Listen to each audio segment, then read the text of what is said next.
மகா பெரிவா சரணம்.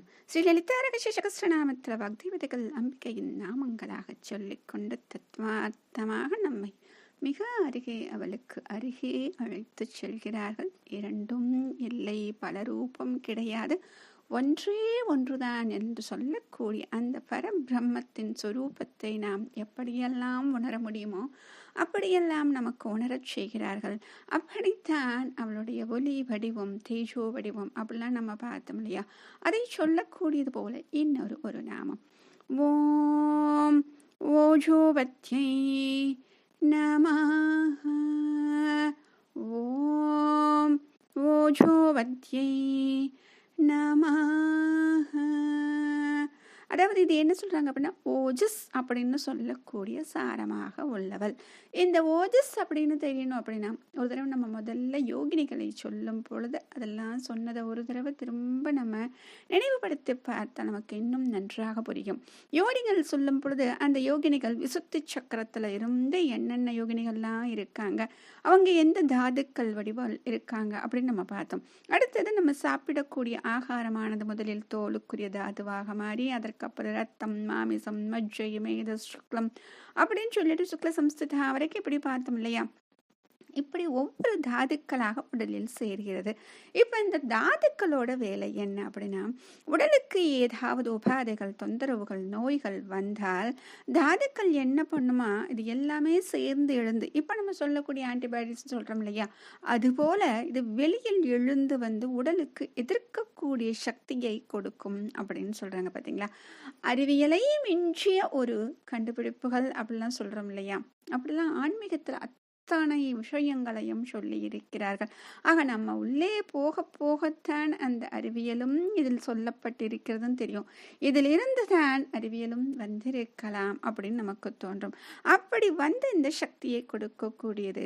இப்போ இந்த உடலுக்கு எதிர்க்கக்கூடிய சக்தியை கொடுப்பதால் தான் நம்ம மீண்டும் எழுந்து நடமாடுவதற்கு வேண்டிய சக்தியே கிடைக்குதுன்னு சொல்றாங்க.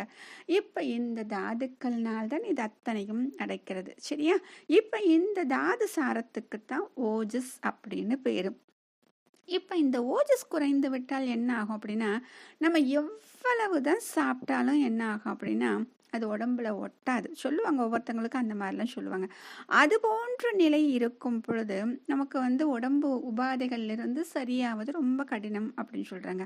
ஆனால் அதே ஓஜஸ் கொஞ்சம் தான் குறைஞ்சிருக்கு அப்படின்னா உடலுக்கு தேவையான அந்த ஆகாரத்தை கொடுத்து விட்டால் அந்த ஓஜஸ் சாரத்தை அதிகரிக்க முடியும் அப்படின்னு சொல்கிறாங்க. அப்படி ஓஜஸ் சாரமாக இருக்கிறாள், ஓஜஸ் என்று சொல்லக்கூடிய சாரமாக இருக்கிறாள் சொல்லியாச்சு. அடுத்தது இன்னும் அந்த இதில் பார்க்கணுமே, தத்துவத்தை பார்க்க வேண்டும் இல்லையா?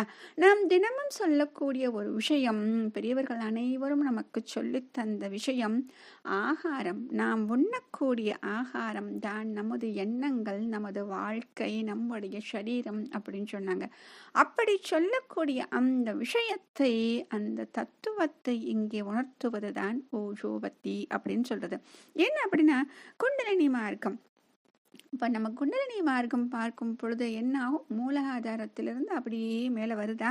இப்போ இதை வந்து என்ன சம்பந்தப்படுத்துகிறார்கள் என்றால், இப்போ சொல்லுவாங்க எல்லாருமே, இப்போ என்ன அடிக்கடி சொல்கிறோம் அப்படின்னா, சமைக்கும் பொழுது இந்த இறைவனை நினைத்து கொண்டு சமைக்க வேண்டும். எதுவும் துன்பமான விஷயங்களை நினைத்து கொண்டோ, அடுத்தவர்களை நாம் வந்து அவர்களை கஷ்டப்படுத்தக்கூடிய விஷயங்களை நினைத்து கொண்டோ, மற்றவர்களை நிந்தித்து கொண்டு, இந்த மாதிரி விஷயங்கள் எதுவுமே செய்யாமல் இந்த பகவானை நினைத்து கொண்டு ஸ்லோகங்கள், மந்திரங்கள் இவற்றை சொல்லி கொண்டு சந்தோஷமான மனநிலையில் சமைக்க வேண்டும் அப்படின்னு சொல்லுவாங்க. அதை சொல்வது தான் இந்த மந்திரத்தினுடைய முக்கியமான ஒரு விஷயம். இப்போ உணவு தயாரிக்கும் பொழுது எந்த மாதிரியான எண்ண அலைகள் இருந்ததோ அந்த எண்ண அலைகள் அப்படிங்கிறதா வந்து இந்த ஓஜஸ் அப்படிங்கிற வடிவில் நம்முடைய உடலில் முதுகுத்தண்டில் அடைகிறது. எதற்காக இந்த முதுகுத்தண்டன் புரியுதா? ஏன்னா அதன் மூலமாகத்தானே இந்த மூலாதாரத்துக்கு சக்தி கொடுக்கக்கூடிய அந்த இடம் இருக்கு இல்லையா, அங்கே ஓஜஸ் திரண்டு வருகிறது. இப்போ அந்த எண்ண அலைகள் நேர்மறையாக, அதாவது பாசிட்டிவாக இருக்கணும். இருந்தால்தான் இன்னும் சிறப்பாக இருக்கும் அப்படின்னு சொல்கிறாங்க. அதனால தான் ஆகாரத்தில் சுத்தம் இருக்க வேண்டும், சமையல் செய்யும் பொழுது சுவாமி நினைவில் செய்ய வேண்டும் அப்படிலாம் சொல்லக்கூடிய விஷயங்கள் எல்லாம் சொன்னாங்க. இப்போ இதை செய்ய செய்ய என்ன ஆகும் அப்படின்னா, வீட்டில் இருக்காங்க இல்லையா, எல்லாரும் சாப்பிட்றாங்க இல்லையா, நம்ம சமைச்சதை எல்லாரும் சாப்பிட்றாங்க இல்லையா, அவர்களுடைய ஓஜஸ் அதிகரிக்கும், அவர்களுடைய வாழ்க்கையும் நன்றாக இருக்கும். அதனால தான் ஆகாரத்தில் முக்கியமாக கவனத்தை செலுத்தினார்கள். ஆகாரம் எப்பொழுதுமே ஜாக்கிரதையாக சமைக்கப்பட வேண்டும். அதுவும் வீட்டில் சமைத்ததை மட்டும் நம்ம சாப்பிடுவது அப்படிங்கிறது ரொம்ப முக்கியமாக வச்சுருந்தாங்க. அதனால தான் அந்த காலத்தில் என்ன பண்ணுவாங்க அப்படின்னா, எந்த வெளியூர் பிரயாணமாக இருந்தாலும் சமைத்து கையில் எடுத்துக்கொண்டு சாப்பிடுவார்கள் அப்படின்னு சொன்னாங்க. அந்த ஒரு விஷயத்தை நாம் ஞாபகம் வைத்து கொண்டால் நாம் சமைக்கும் பொழுது இந்த ஓஜஸ் அப்படிங்கிற அந்த நேர்மறை பாசிட்டிவ் எண்ண அலைகளை நாம் அதிகப்படுத்த முடியும். மகாபிரியவா சரணம்.